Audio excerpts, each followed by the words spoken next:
Mesdames et messieurs, bonjour. Avec Florent Boudier, nous tenons tout d'abord à vous remercier pour votre présence à l'occasion de la présentation du rapport de la commission d'enquête concernant les groupuscules violents et les violences au sein des manifestations. Avec ce rapport d'enquête que nous vous présentons ce matin, prennent fin les travaux de notre commission qui aura œuvré pendant 6 mois avec patience et méthode pour tenter d'éclairer le Parlement et à travers lui les Français sur les violences qui ont entaché tout au long du printemps 2023 le débat public autour de grands enjeux aussi bien sociaux qu'environnementaux. Le sujet est d'importance pour l'ensemble de la nation et la procédure l'a une nouvelle fois montré.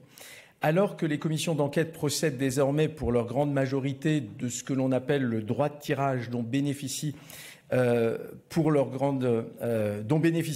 groupes politiques, celle-ci a connu une genèse un petit peu différente.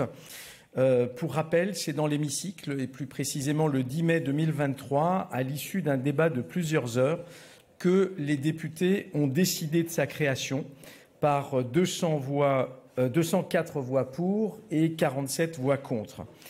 À partir de là, les 30 membres appelés à y prendre part recevaient une mission essentielle, simple dans son principe, mais il faut bien le dire, délicate dans ses modalités. Établir, comprendre et expliquer ce qui, entre le 16 mars et le 3 mai 2023, avait conduit à des violences contre les personnes et contre les biens lors de manifestations et de rassemblements déclarés, spontanés, voire dans certains cas interdits. L'état de droit appelle un équilibre subtil entre l'exercice des droits fondamentaux d'une part, la protection des personnes et des biens d'autre part. La rédaction initiale de la résolution prévoyait d'enquêter, je permets de reprendre l'intitulé, sur la structuration, le financement, l'organisation des groupuscules et la conduite des manifestations illicites violentes. C'était une tonalité qui relevait quasiment de l'investigation judiciaire. Fort à propos, en commission des lois, puis devant l'Assemblée nationale, notre rapporteur Florent Boudier s'est attaché à amender cet objet. Ainsi, il est devenu, et je cite, « documenter les actes commis par les auteurs de violences en manifestation, certes, mais dans toutes les manifestations et rassemblements, et explorer également le déroulement des événements en cause pour interroger aussi bien les succès que les carences ou encore les manquements du maintien de l'ordre. » C'est dans ce contexte que les commissaires m'ont fait l'honneur, lors de la réunion constitutive qui a eu lieu le 24 mai de cette année, de me désigner à la présidence de la commission d'enquête. J'ai tâché au cours de ces 6 mois de diriger ces travaux dans un esprit d'impartialité et d'objectivité.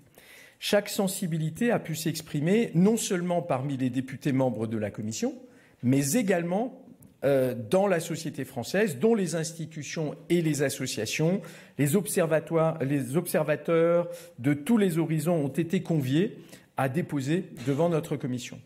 Les suggestions d'audition présentées par les différents groupes politiques ont toutes été satisfaites. Et si les comptes rendus témoignent, et vous pouvez regarder le tome 2 qui comporte plus de 600 pages, ces comptes rendus témoignent d'échanges parfois vifs. Ils reflètent fidèlement une confrontation des regards qui est le cœur de la démocratie comme de la fonction parlementaire. La commission d'enquête a beaucoup travaillé. Elle a procédé à près d'une 40aine d'auditions ici à l'Assemblée nationale, représentant à ce titre plus de 50 heures d'échange.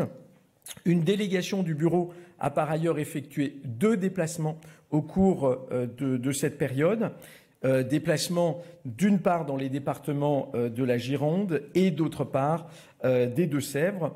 Il s'agissait à travers cela de pouvoir interroger les acteurs locaux et pour acquérir évidemment une connaissance approfondie des lieux sur lesquels des confrontations avaient pu éclater durant cette période concernée par la commission d'enquête. Alors le rapport d'enquête qui vous est présenté ce matin est le fruit de l'ensemble de ces travaux. En croisant les récits et les relations des événements, le rapporteur parvient à établir des faits et à restituer les différents points de vue pour dépeindre un tableau le plus fidèlement possible des heures du printemps dernier. Les éléments qu'il présente avec rigueur et objectivité nourriront évidemment le débat qui va suivre, ne serait-ce qu'au travers de ce que vous allez vous-même relayer dans vos articles et dans la presse. Bien sûr, chacun bâtira à partir de ses prémices des démonstrations différentes, en lien avec sa sensibilité politique, mais au moins la base de réflexion pourra-t-elle constituer, je l'espère, enfin nous l'espérons, un socle commun. Le rapporteur a ensuite formulé des conclusions. Ces conclusions sont évidemment personnelles, ainsi que des préconisations. Les membres de la commission qui l'ont souhaité, j'en fais d'ailleurs partie, ont fait de même et les contributions des uns et des autres sont annexées au rapport. Là encore, telles sont les règles du jeu démocratique que cette commission d'enquête a scrupuleusement respectées.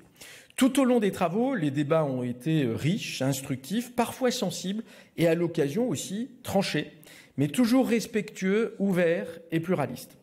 Les désaccords de fond n'ont jamais fait obstacle à la discussion et tous les commissaires sur tous les bancs ont fait avancer la réflexion collective. Qu'il me soit évidemment permis ce matin d'adresser des remerciements plus particuliers au rapporteur Florent Boudié, à la fois pour la confiance réciproque qui a pu s'installer, puisque comme vous le savez, les commissions d'enquête, il y a aussi d'une part le rapporteur représentait la majorité et moi l'opposition. Je pense que nous avons pu créer en fait un climat de confiance qui nous a animés en permanence dans l'exercice de nos prérogatives respectives. Un regret toutefois perdure. La commission d'enquête a donné la parole à tous.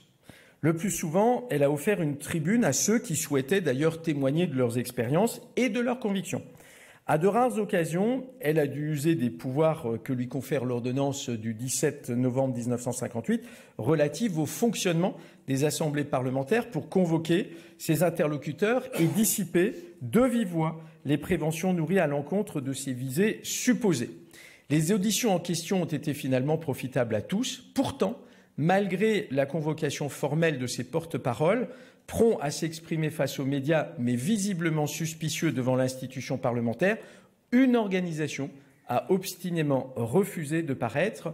Il s'agit des Soulèvements de la Terre.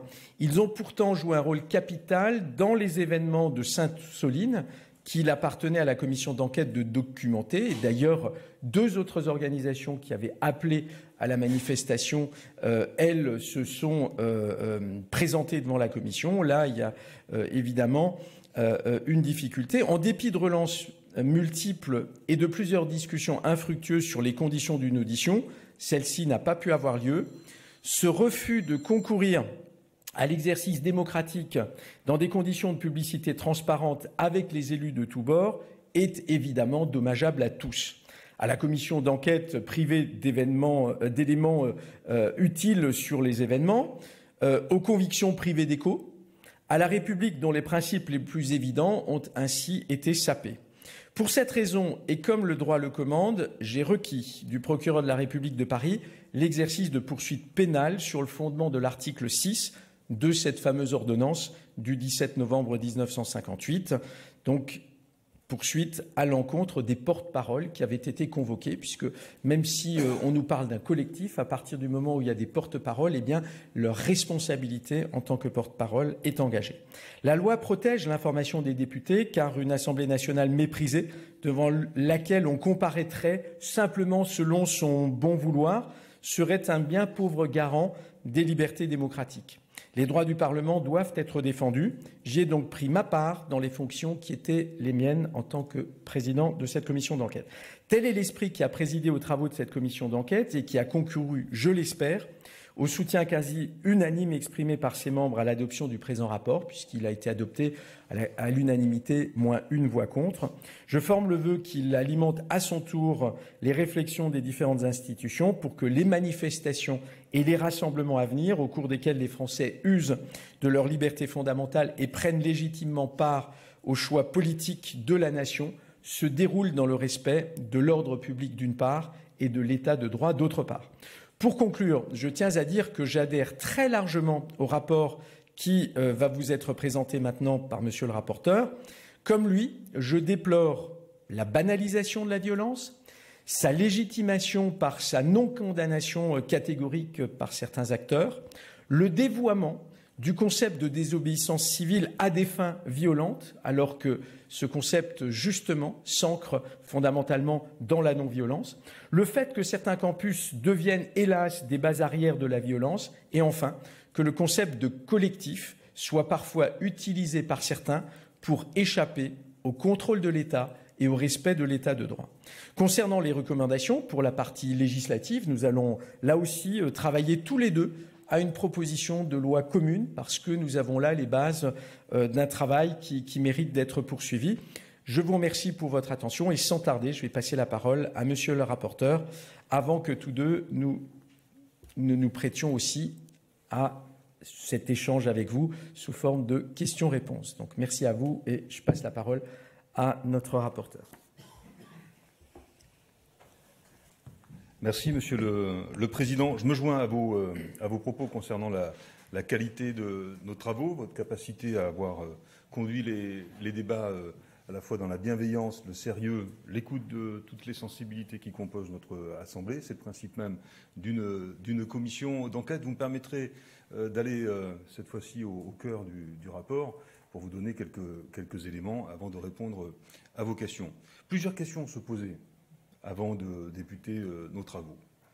L'une d'entre elles était de mieux comprendre comment sont organisés, structurés, financés les groupuscules violents et les individus violents qui les composent. L'une d'entre elles aussi était de savoir s'il y a des liens formels, organiques, avec des structures partisanes existantes, avec, le cas échéant, des structures syndicales existantes.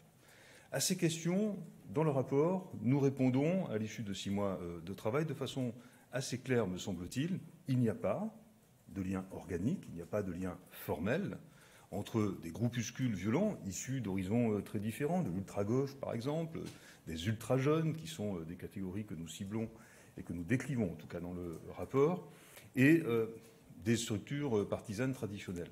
Il n'y a pas de lien formel, il n'y a pas de lien organique. En revanche, il y a parfois une forme de glissement, vous l'avez dit, Monsieur le Président, une forme de légitimation, une forme de banalisation de la violence. L'absence de lien ne veut pas dire qu'il n'y a pas des passerelles. Et c'est sans doute l'une des caractéristiques de notre temps, de notre époque, avec, je ne reviendrai pas sur des propos que vous connaissez tous, des formes parfois d'incitation, de légitimation, je le répète, à la violence, parfois même à la violence la plus brutale. Pas de lien organique et formel, mais parfois il y a une base militante qui peut se reconnaître dans des actions violentes, des modes opératoires violents, alors même que la structure à laquelle ils appartiennent ne la pratique évidemment pas. Je pense, Monsieur le Président, il vous en souvient, par exemple, au syndicat CGT Énergie. Ce n'est pas la CGT qui a appelé à commettre des violences, nous l'avons constaté, évidemment. La violence est rejetée par sa secrétaire générale. En revanche, le syndicat CGT Énergie, par exemple à Bordeaux, a commis des coupures d'électricité sur des services publics vulnérables, sans que cela n'ait manifestement suscité un très fort émoi, y compris parfois dans le milieu syndical. Et là, nous voyons qu'une base militante considère que les modes d'action traditionnels ne sont plus adaptés et qu'il faut aller vers des modes de confrontation beaucoup plus directs, en l'occurrence, jusqu'à mettre en péril, le cas échéant, des personnes qui étaient hospitalisées au centre hospitalier de Bordeaux, dans le centre-ville. Donc pas de lien formel, pas de lien organique, mais des passerelles, un contexte qui donne parfois le sentiment d'un glissement, c'est le mot que j'emploie dans le rapport, et je le reprends d'ailleurs de l'autrice Monica Sabolo, dans La vie clandestine, un roman qu'elle a publié en 2022, comme vous le savez peut-être. Le deuxième point qui nous intéressait tout particulièrement, c'est quoi cette galaxie, d'une certaine façon, des groupuscules et des individus violents? Comment elle est composée? D'où vient-elle?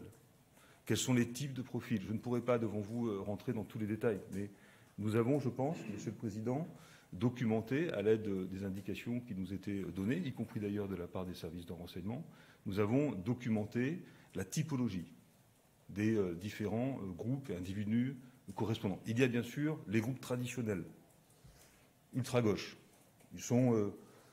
Ils appartiennent à un mouvement ancien qui prend parfois ses sources dans les années 70, même si, bien sûr, il a considérablement muté. Il y a aussi les individus qui sont sortis de la séquence des Gilets jaunes sans débouché institutionnel, politique, et qui sont allés vers des formes d'action ultra-violentes.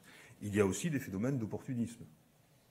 Il y a aussi des phénomènes de solidarisation sur les lieux de manifestation ou de rassemblement. Et il y a bien sûr aussi des phénomènes de délinquance venant s'agréger à ces manifestations et ces rassemblements. Mais nous avons toujours veillé dans le rapport, et à l'occasion de nos travaux, de distinguer, bien sûr, les manifestants, les organisateurs des manifestations, celles et ceux qui sont dans la contestation sociale, revendicative, tout à fait normale, ça s'appelle tout simplement à la fois la liberté fondamentale de manifester et la démocratie, et des individus qui, notamment dans les pré-cortèges, en marge des manifestations,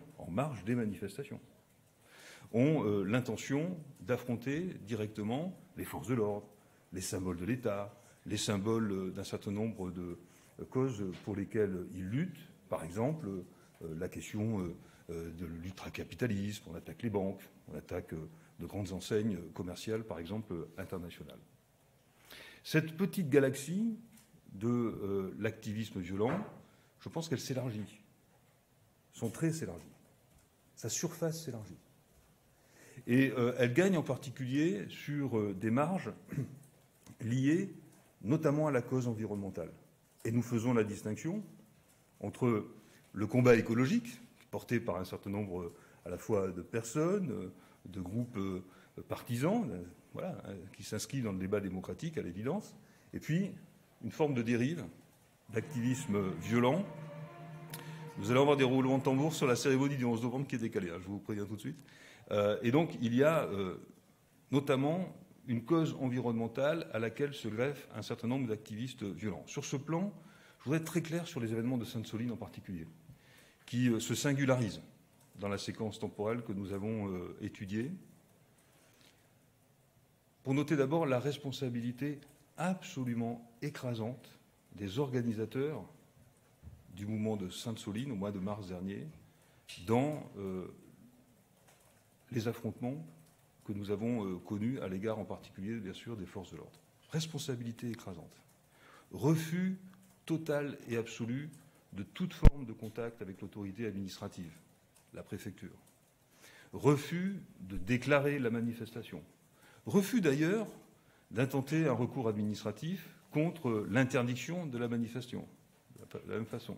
Et puis refus aussi de discuter, de planifier, de travailler à la stratégie de secours pour celles et ceux qui, le cas échéant, sur place, pourraient être blessés ou simplement être souffrants dans les circonstances d'une manifestation. Cette responsabilité, elle est écrasante. Je n'en conclus pas, et ce fut parfois une divergence avec certains membres de la commission d'enquête, que quand on est élu national ou quand on est élu local, il ne faut pas aller participer à des manifestations interdites. Ça n'est pas mon point de vue.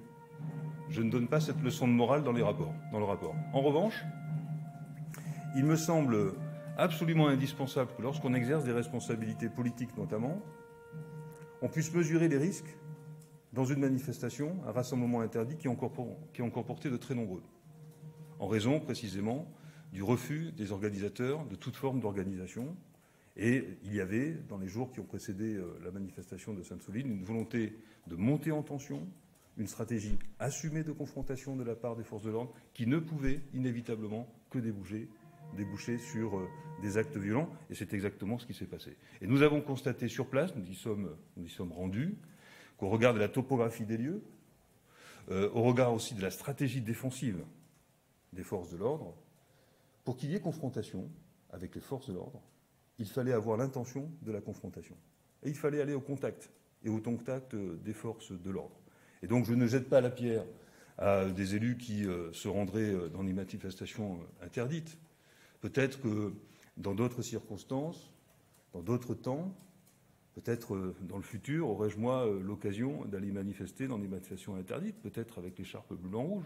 Pas impossible. Ça dépend de notre situation politique le moment venu. Mais y aller en connaissant les risques, y aller en sachant que les organisateurs en particulier font tout pour qu'il y ait une montée en tension dans une stratégie d'affrontement conscientisée, théorisée à l'égard des forces de l'ordre, Ça, effectivement, c'est une faute et c'est un acte de nature irresponsable. J'en viens maintenant au débat autour du maintien de l'ordre. Nous n'avons pas souhaité l'esquiver. Nous avons même, au contraire, souhaité rentrer de plein pied dans ce sujet. En modifiant l'intitulé, vous l'avez dit, Monsieur le Président, de la commission d'enquête pour ne pas viser la conduite des manifestations mais leur déroulement, je souhaitais que nous puissions aborder la question du maintien de l'ordre parce que c'est un débat, aujourd'hui, extrêmement clivant, parfois à front renversé, c'est le moins que l'on puisse dire, avec des attaques qui sont, à nos yeux, Monsieur le Président, insupportables à l'égard des forces de l'ordre en particulier.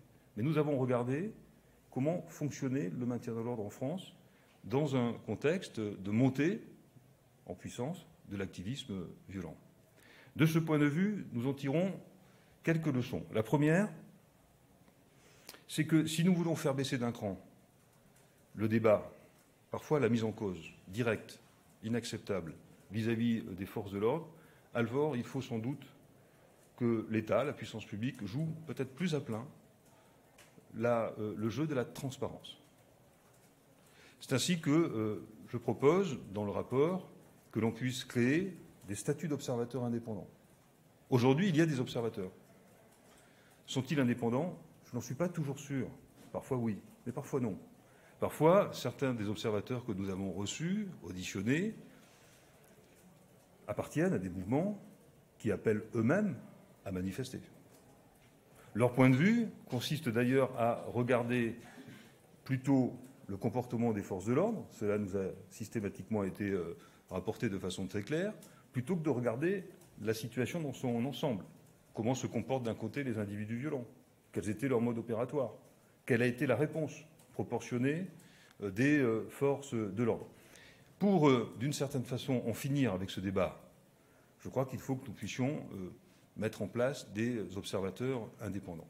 De la même façon que, sans doute faut-il en France, se doter d'un contrôle externe du maintien de l'ordre beaucoup plus puissant. Il existe.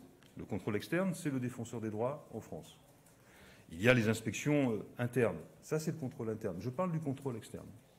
Par le biais d'une autorité administrative indépendante, je souhaite que le défenseur des droits puisse obtenir des pouvoirs supplémentaires, notamment de saisine, mais aussi des moyens matériels, qui permet de donner tous les éléments au débat démocratique, y compris à la représentation nationale, sur les constats qu'elle pourrait établir concernant le maintien de l'ordre.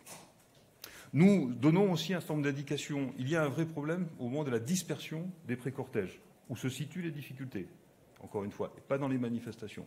Dispersion. Beaucoup de manifestants de bonne foi, d'organisations syndicales nous disent qu'il y a une difficulté pour distinguer les manifestants de bonne foi, qui viennent contester, c'est bien leur droit, bien sûr, en France, tel ou tel projet de loi ou initiative politique. Et puis, comment les distinguer des individus violents à ce moment précis? Sans doute qu'il faut faire un effort de communication sur les lieux de manifestation, des panneaux de signalisation, question des sommations qui ne sont pas audibles de la part des manifestants. Là, on rejoint des considérations pratiques qui ne sont pas législatives et qui sont de l'ordre de la modification pratique d'un certain nombre d'éléments tenant à l'opérationnalité du maintien de l'ordre. Je disais observateur, je disais contrôle externe, défenseur des droits, je dis journaliste également. Un certain nombre de vos confrères nous ont signalé que dans bien des cas, ils étaient parfois eux-mêmes l'objet d'attaques, de violences ou simplement d'insultes de la part d'individus, quels qu'ils soient, dans le cadre des rassemblements, et qu'il y avait aussi parfois des difficultés dans la relation avec les forces de l'ordre. Et de ce point de vue, je pense que nous avons été très clairs, Monsieur le Président, sur ce point. Il faut passer d'une certaine façon de l'intention aux actes.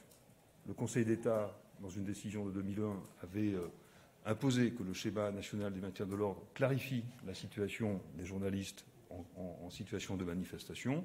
Il y a un certain nombre d'éléments opérationnels qui aujourd'hui ne sont pas toujours observés. Là, de ce point de vue, il faut qu'il y ait une clarification. Je propose dans l'une des recommandations les voies et moyens pour y parvenir. Et puis, dernier point, et je ne serai pas plus long, il concerne évidemment la meilleure façon de lutter efficacement, dans la proportionnalité, dans le respect aussi de nos libertés et de l'état de droit, contre les individus violents et les groupuscules violents. De ce point de vue, plusieurs mesures sont proposées qui consistent à renforcer notre modèle de maintien de l'ordre et nos outils pénaux.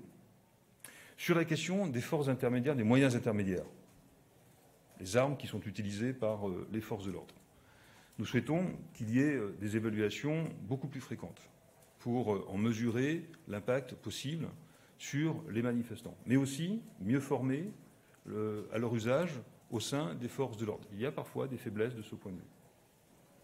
Nous souhaitons aussi que ces moyens intermédiaires soient renforcés. Je pense en particulier aux canons à eau. Cela paraît très concret, ça l'est en effet, mais c'est un moyen de mise en distance assez peu utilisé en France, plus utilisé dans le nord de l'Europe. Il y a sans doute des efforts pour se doter en équipement de cette nature, notamment lorsque les théâtres de manifestations le permettent. À Sainte-Soline, c'eût été compliqué. Dans les manifestations parisiennes contre la réforme des retraites, c'eût été beaucoup plus simple. Donc, à la fois mieux les évaluer, parce qu'il y a des débats, parce qu'il y a aussi des manifestants blessés, et puis renforcer les capacités des forces de l'ordre, parce qu'il y a des nécessités d'adaptation. Je pense à la question des drones en particulier. Je pense et je propose que leur usage puisse être élargi, déployé. Il permet à la fois de regarder le déroulement des manifestations, il permet d'identifier les zones où les difficultés se déroulent, et il permet aussi, par exemple, contrairement à ce qui s'est passé à Sainte-Soline, qu'il n'y ait pas des stratégies de dissimulation engagées vis-à-vis des forces de l'ordre, qui, par exemple, au même moment, recevaient des messages qui étaient des messages, en fait, dilatoires, pour masquer la réalité du terrain, en indiquant qu'il y avait un blessé ici alors qu'il n'y était pas, qu'il y avait des troubles dans tel endroit, ce n'était pas le cas, et les forces de l'ordre avaient les plus grandes difficultés pour pouvoir comprendre la réalité de ce qui se passait en temps réel. Et donc les drones sont une solution et je pense qu'il faut étendre leur usage. Le volet pénal, qui sera support, Monsieur le Président, d'une proposition de loi que nous déposerons dans les prochains jours. Il y a sans doute nécessité de renforcer le cadre touchant aux interdictions de manifester. Aujourd'hui, cela nous a été communiqué par l'autorité judiciaire, je pense notamment à la procureure de la République de Paris. Il y a des angles morts sur lesquels nous souhaitons apporter des réponses.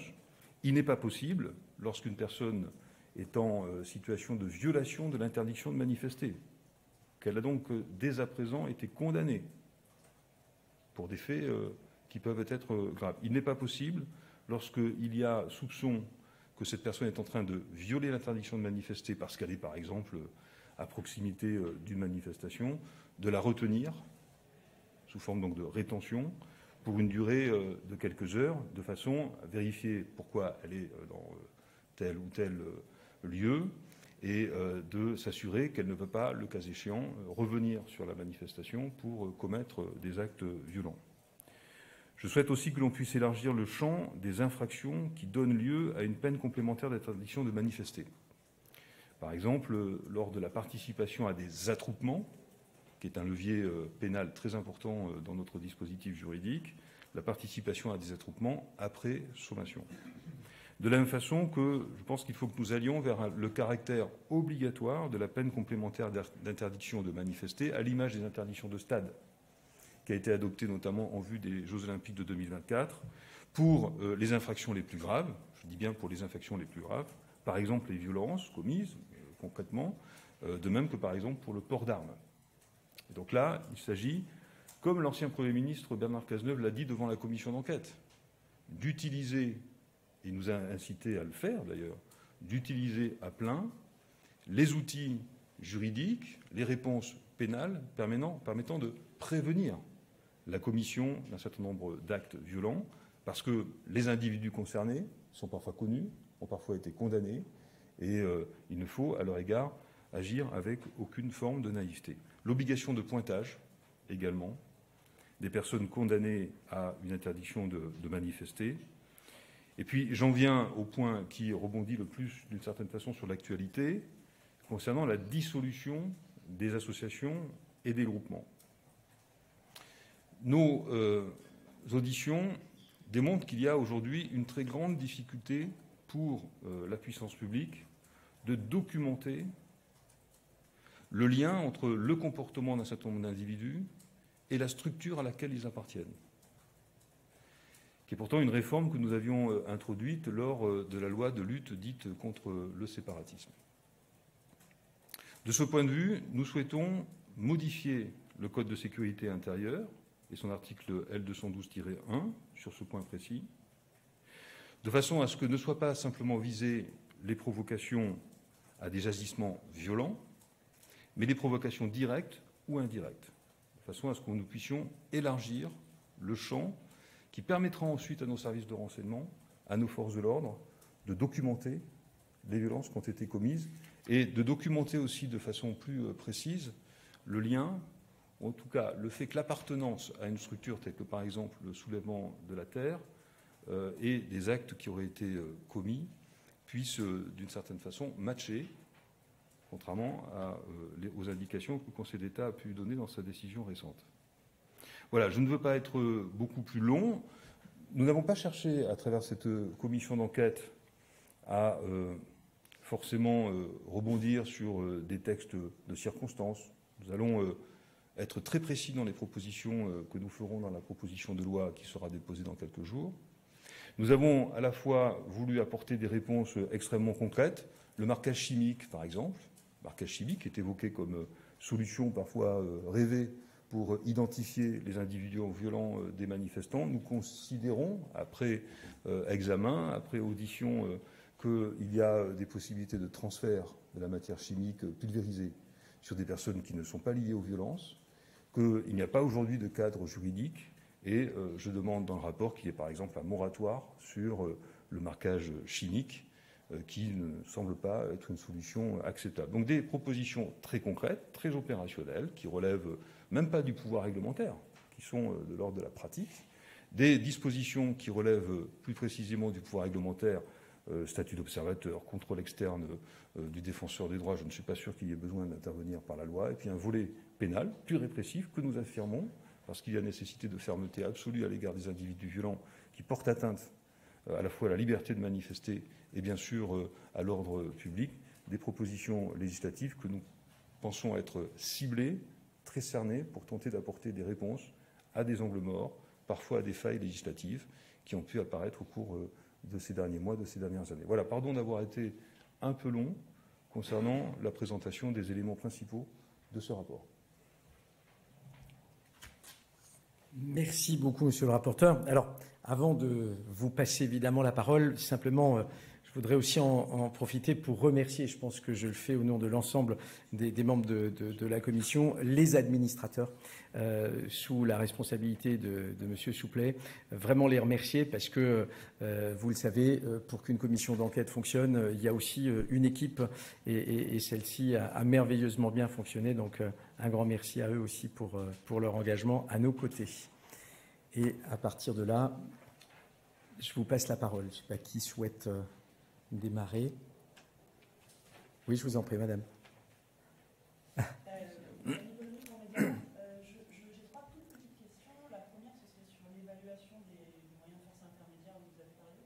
Comment on évalue un moyen de force intermédiaire? Vous avez parlé du marquage chimique et de l'opinion là-dessus. J'imagine que sur des armes, vous avez peut-être aussi une idée de la manière de l'évaluer.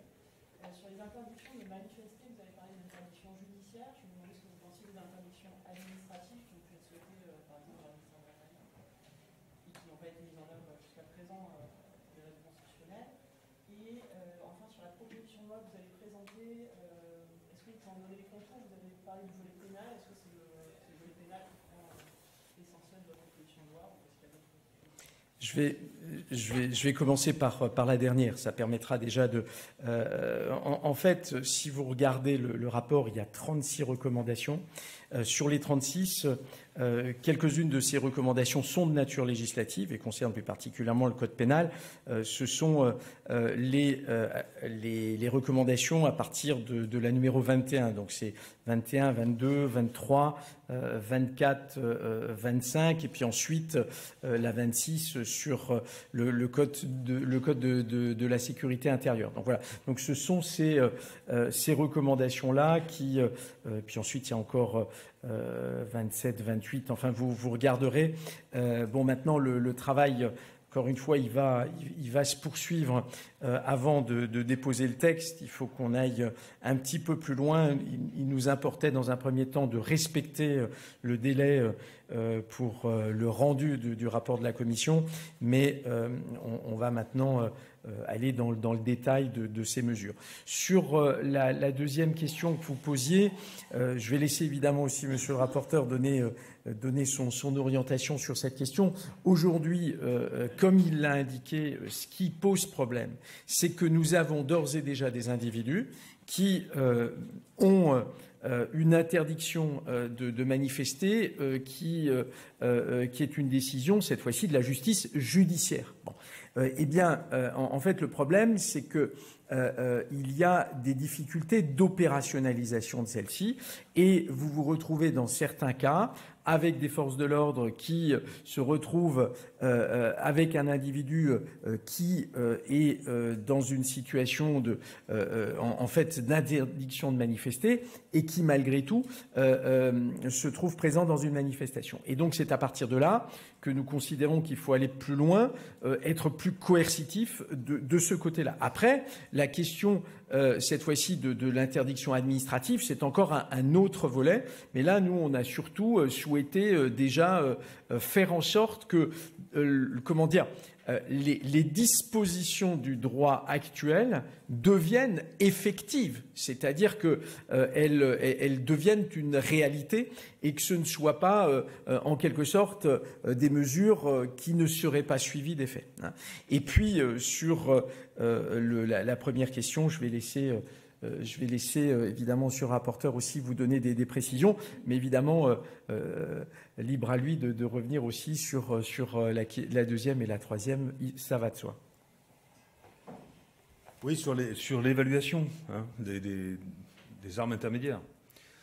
Alors, regardons d'abord un peu globalement ce que nous proposons.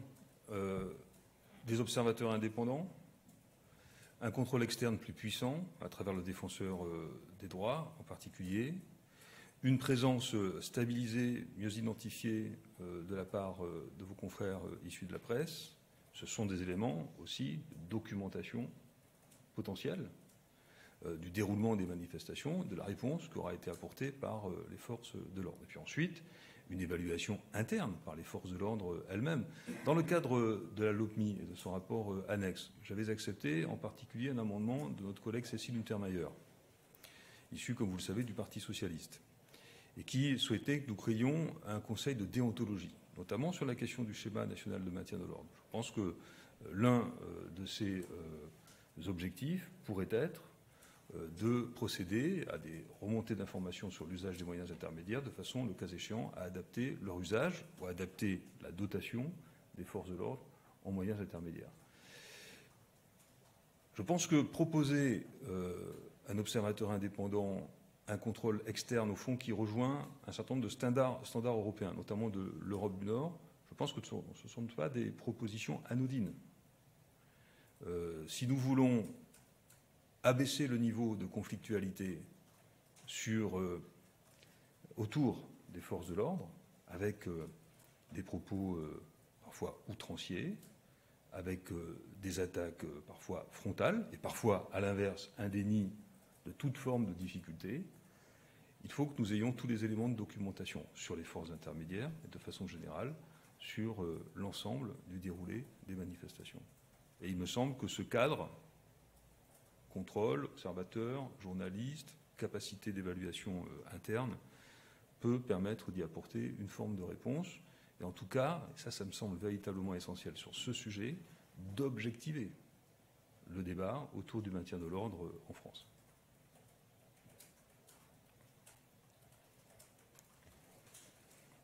Je vous en prie. Une tradition pour l'AMF. Vous parlez de la nécessité du message sonore, de Ouais. consommation modernisée, de type de liaison. C'est des choses qui sont déjà dans le schéma du maintien de l'ordre. La deuxième version a été publiée déjà en 2020. Tout à fait, oui. Donc vous concluez qu'il n'est pas appliqué du tout. Si c'est le cas, pourquoi? Non. Je dis, nous avons beaucoup de retours, si tu permets, je réponds à la question.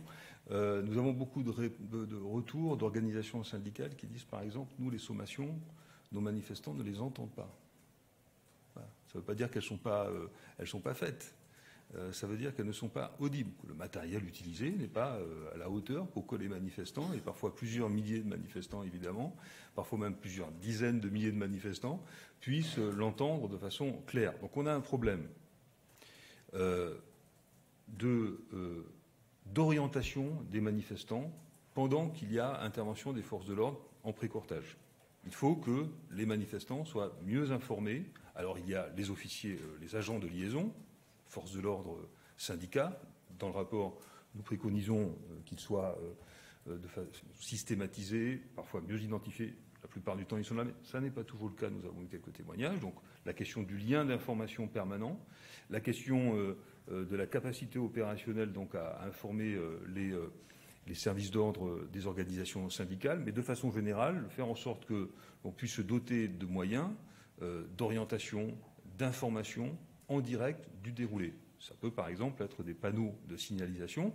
Encore faut-il que ces panneaux résistent à des jets de pierre, par exemple. Hein, ce sont des éléments tout à fait concrets, donc c'est pas simple.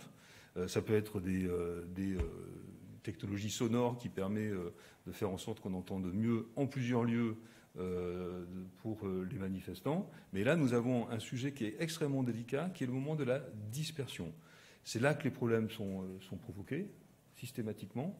Et d'ailleurs, nous rappelons dans le rapport, je fais une préconisation en ce sens, de faire en sorte que il y a parfois de très grandes difficultés pour nos concitoyens d'accéder au lieu de rassemblement d'une manifestation, des filtrages, des contrôles, et cela est parfois reproché d'ailleurs aux préfectures concernées, aux préfets concernés.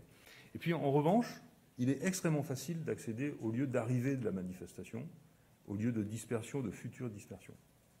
Là, sans doute qu'il y a nécessité d'être vigilant autant sur le lieu de rassemblement que sur le lieu de dispersion de la manifestation. Vous voyez, là, ce sont des éléments très concrets, très opérationnels.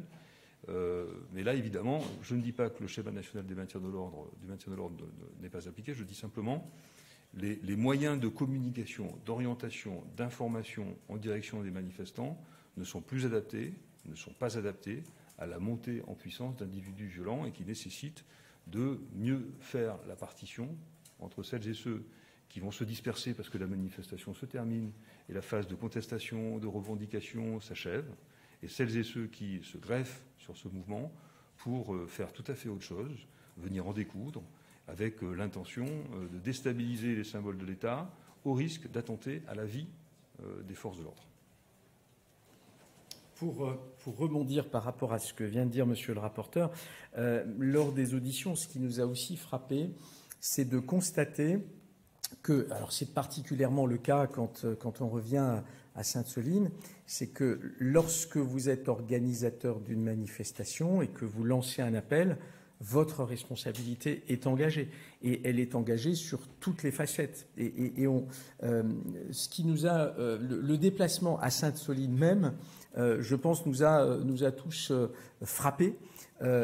Parce que nous avons eu un certain nombre de contacts, notamment aussi avec les élus locaux, qui, eux, nous ont clairement indiqué que la veille même de cette manifestation du samedi, eh bien, il y avait un certain nombre de signes qui, en tout état de cause, ne trompaient pas, qui montraient des formes d'intentionnalité de toute évidence violente.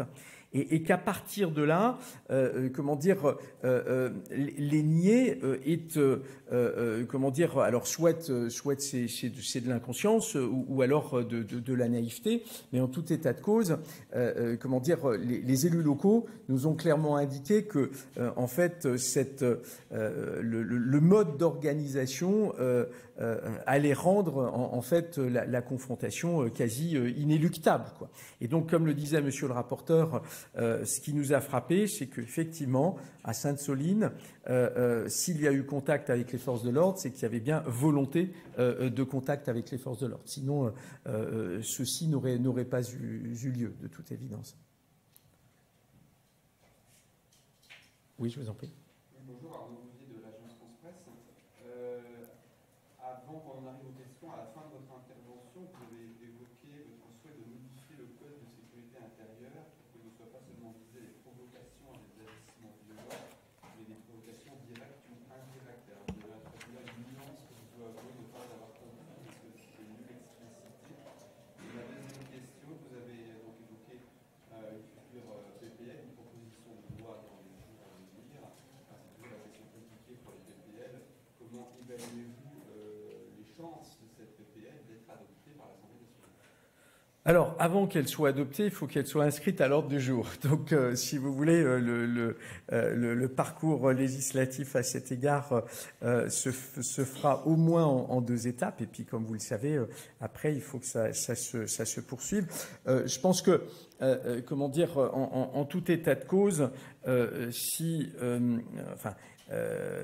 nous faisons cette proposition, c'est que nous considérons que, comment dire, les recommandations mentionnées dans le rapport et qui donnent lieu à des modifications à la fois du Code de sécurité intérieure et du Code pénal sont des recommandations qui s'inscrivent dans le prolongement du diagnostic, quoi. Et donc, on pense en tout état de cause que cela devrait pouvoir relever de l'inscription dans les journées à minima d'initiative parlementaire. Et puis, d'autre part, après, eh bien, à nous de convaincre une majorité de collègues de la pertinence de tout cela. Mais ça, on va s'y employer. Je pense que, comment dire, évidemment, les sensibilités politiques sont nombreuses au sein de l'Assemblée, c'est tout à fait normal. Néanmoins, ce que j'ai pu noter, c'est qu'au sein même de la Commission, il y a un certain nombre de points sur lesquels nous pensons qu'il est possible de dégager des majorités, quoi. Voilà. Alors après, encore une fois, faut jamais préjuger de cela, parce que dans le travail parlementaire, c'est aussi le débat qui doit avoir lieu sur la proposition que nous allons formuler. Mais moi, je reste raisonnablement confiant à cet égard. Voilà ce que je me permets de dire à cet égard. Mais je vais laisser aussi Monsieur le rapporteur s'exprimer à ce sujet. Non, mais elle a toutes les chances d'être inscrite et d'être, je l'espère, adoptée, parce qu'elle est transpartisane, parce qu'elle sera transpartisane, elle n'est pas encore déposée, parce qu'elle reflète le travail de 6 mois et qui s'est voulu vraiment, je pense, un travail à la fois mettant à plat les difficultés, vous l'avez vu, n'occultant aucun sujet en particulier. Bon. Donc nous aurons toute la légitimité pour plaider qu'elle soit inscrite, et je ne doute pas un seul instant qu'elle le sera dans un agenda législatif chargé. Ça, je vous confirme qu'elle ne sera pas étudiée d'ici la fin de l'année. On se consacrera plus au projet de loi sur l'immigration, par exemple. Sur la question de la provocation directe, indirecte, il y a des stratégies de dissimulation de l'agissement violent qui sont évidentes, qui nous ont été communiquées à plusieurs reprises, notamment par les services de renseignement, mais pas uniquement. Donc il y a parfois, pour les services de l'État, une grande difficulté à démontrer que tel type de message, au pluriel bien sûr, ce n'est pas un seul message, qui a été diffusé sur les réseaux sociaux, ou tel type de texte qui a pu être diffusé sur un blog, quand ça existe encore, ou sur des documents papier, font partie d'une stratégie de confrontation et d'agissement violent. Bon.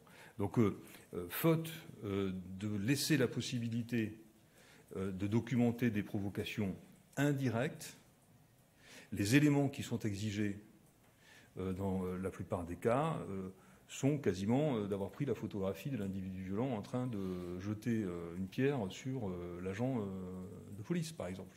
Bon. Les soulèvements de la terre, prenons ce cas de figure. Les soulèvements de la terre ce ne sont pas, contrairement à ce qu'a dit récemment Alain Bougradubourg de LPO France, de gentils lanceurs d'alerte qui seraient tombés du nid. Ce n'est pas tout à fait ça, quand même. Hein, ils intègrent en leur sein, de véritables théoriciens de la confrontation violente, qui la pensent, et qui ensuite souhaitent la mettre à exécution, et qui repose d'ailleurs sur 2 piliers. C'est la non-dissociation, premier point. La non-dissociation, c'est de faire en sorte que l'on puisse agréger pour de mêmes causes, et si possible sur de mêmes lieux, c'était le cas à Sainte-Soline, des manifestants de bonne foi et des personnes qui sont venues là pour en découdre. La non-dissociation.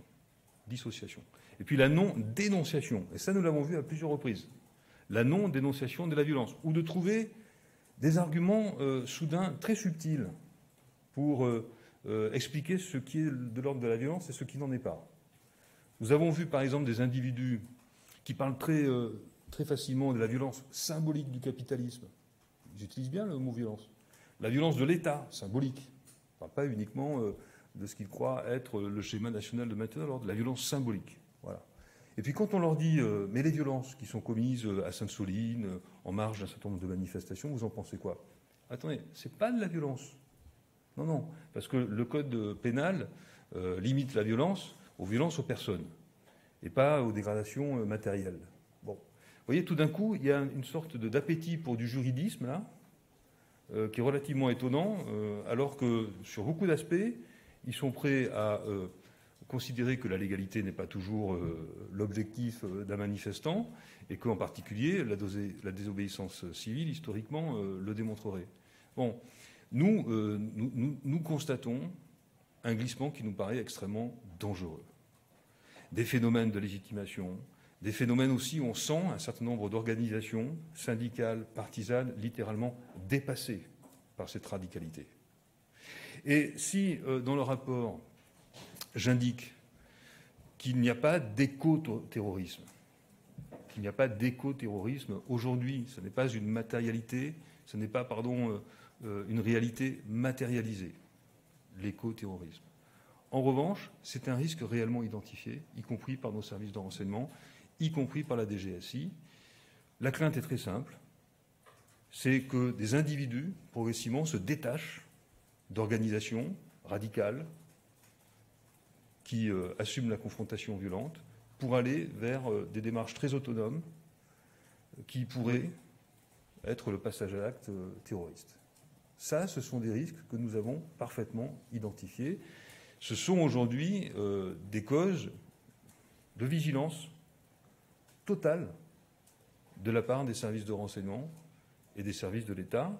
Et donc, il y a là un phénomène à la fois de radicalité du débat politique, de légitimation, de la conflictualité permanente, de non-dénonciation, de stratégies de confrontation violente, voire d'actes de violence. Tout d'un coup, on considère que la violence, elle est limitée aux personnes. Enfin, à Sainte-Soline, la violence en direction des forces de l'ordre, elle a été réelle.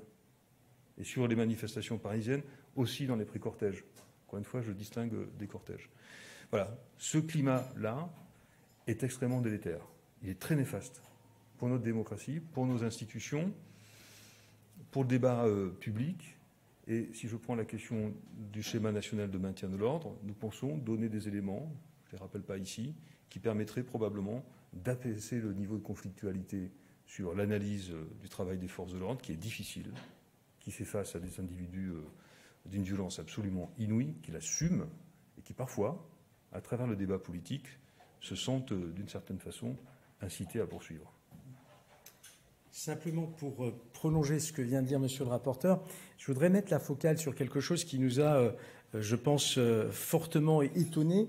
On a pu mettre au travers de nos auditions en lumière le fait que le concept même de désobéissance civile, était aujourd'hui utilisé évidemment dans une stratégie de légitimation. Et en fait, c'est, il faut bien le dire, assez pervers, puisque la désobéissance civile, quand vous prenez ses origines, et d'ailleurs elle a été revendiquée par Gandhi, par Martin Luther King, elle était sur des bases qui étaient fondamentalement non violentes. Et en fait, aujourd'hui, comme l'a dit monsieur le rapporteur, on se retrouve dans une situation où des personnes, voire des représentants d'organisations qui développent en fait des formes violentes, utilisent ce concept pour légitimer leur action, alors que celle-ci comporte une part de violence. Et alors, pour aller dans une forme de sophistique, on va jusqu'à dire, mais attendez, on ne peut pas parler de violence quand il s'agit de biens, il faut la limiter, évidemment, uniquement aux personnes. Mais en réalité, les mêmes qui utilisent cet argument-là, par ailleurs, n'hésitent pas, quand ça les arrange, à parler de violence symbolique. Et donc, on voit bien que, en fait, il y a une volonté, en réalité, alors je ne sais pas si elle est consciente pour tout le monde, mais en tout cas, ce que nous avons noté, c'est que la dénonciation de la violence et l'utilisation de moyens rhétoriques pour en tout cas contribuer à la légitimer, pose un problème à l'état de droit. Quand vous ajoutez à cela, c'est-à-dire qu'en réalité, après, il faut regarder, c'est pour ça que le rapport, il y a évidemment un risque énorme, hein, il faut bien le dire, y compris dans les exégèses qui pourront être faites du rapport, il ne faut pas décontextualiser les recommandations. Ce qui est extrêmement important, c'est de bien considérer que, ce rapport, c'est un tout, et que par ailleurs, les recommandations aussi sont un tout. Et donc, à partir de là, il faut avoir conscience que ce qui est en train de se passer, c'est que on voit bien que on assiste à une forme de banalisation de ce rapport à la violence. Et lorsque l'on est évidemment attaché à l'état de droit et aux principes républicains, ça doit collectivement nous interroger. D'autant plus qu'on voit apparaître des stratagèmes pour tout faire pour chercher à échapper à cet état de droit, quoi.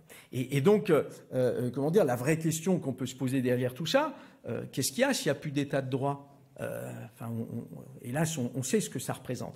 Et donc, je pense que là, il faut, et ça nous le faisons, je dirais, avec, notre regard au bout de 6 mois de travail, c'est de dire oui, il y a une vraie question de fond qui est ce rapport à l'état de droit. Et chaque fois que l'on se met à côté de l'état de droit, ça doit nous interroger si on est en tout cas républicain. Peut-être juste un point. Moi, je vous encourage à lire, parmi les nombreuses pages à lire du tome 2 notamment, la page 569 et suivante, concernant l'audition de Mégane Nombercy. Et dans 3 minutes, nous vous laisserons parce que nous devons laisser la salle. Elle est sidérante. Il y a des armes par destination qui ont été retrouvées sur place. Nous nous sommes rendus, nous avons vu ce que ça peut donner. Voilà, je ne vais pas vous faire une description, à la fois des boules de pétanque, des machettes, des haches, des morceaux reconstitués pour y mettre des clous, pour pouvoir les lancer. Bon, voilà. Quand on interroge l'un des organisateurs de la manifestation de Sainte-Soline, tout cela est le fruit du hasard. Et vraiment, c'est dit de cette façon dans l'audition. Tout ça est le fruit de ce qu'il y a eu 24 000 interpellations, et notamment fouilles de véhicules. Et donc, il est normal qu'on y trouve des boules de pétanque, que voulez-vous ? Il y a des gens qui jouent à la pétanque. Il est normal qu'on y trouve des haches et des machettes parce qu'il y a des élagueurs, parce qu'il y a des bûcherons, surtout à la campagne. Il est normal que l'on y trouve des battes de baseball parce que c'est un sport quand même qui n'est pas tout à fait confidentiel. Non mais voilà, c'était ça la réalité. Là, vous voyez, c'est ce que je disais tout à l'heure. Stratégie de confrontation violente en réalité assumée, non-dénonciation et volonté de non-dissociation. C'est-à-dire que si on peut à la fois mettre des personnes qui vont être violentes, et de façon, c'est une stratégie, c'est une tactique, des personnes qui sont non violentes et des personnes qui sont de bonne foi, alors on peut gagner en visibilité, alors on peut gagner en force de frappe, on peut gagner aussi en phénomène de solidarisation entre individus de bonne foi et des personnes qui n'y sont pas là, de bonne foi, qui sont là pour découdre. Et ça, c'est une stratégie totalement assumée. Elle a même ses théoriciens au niveau international. Il y a un auteur suédois, Malm, qui a écrit absolument toute la démarche qu'il faudrait suivre pour atteindre cet objectif. Là, c'est d'une gravité extrême. Et là, nous interpellons évidemment les partis politiques, quels qu'ils soient. Le seul parti politique qui a voté contre le rapport et sa publication, c'est le parti écologique, les écologistes. Bon, c'est significatif. Peut-être parce qu'ils sentent des difficultés de positionnement, pas de l'ensemble de leur base, ni de l'ensemble de leurs dirigeants. Nous avons interrogé Marine Dandelier, elle a été très claire sur le rejet de la violence. Bon. Mais vous voyez que là, il y a des stratégies de confrontation violente assumées qui posent d'immenses problèmes et dont les risques à venir sont une dérive vers des actes plus violents, plus dangereux encore. Nous allons, avec Monsieur le Président, devoir vous laisser pour laisser place à celles et ceux qui doivent prendre position dans cette place dans quelques instants, dans cette salle.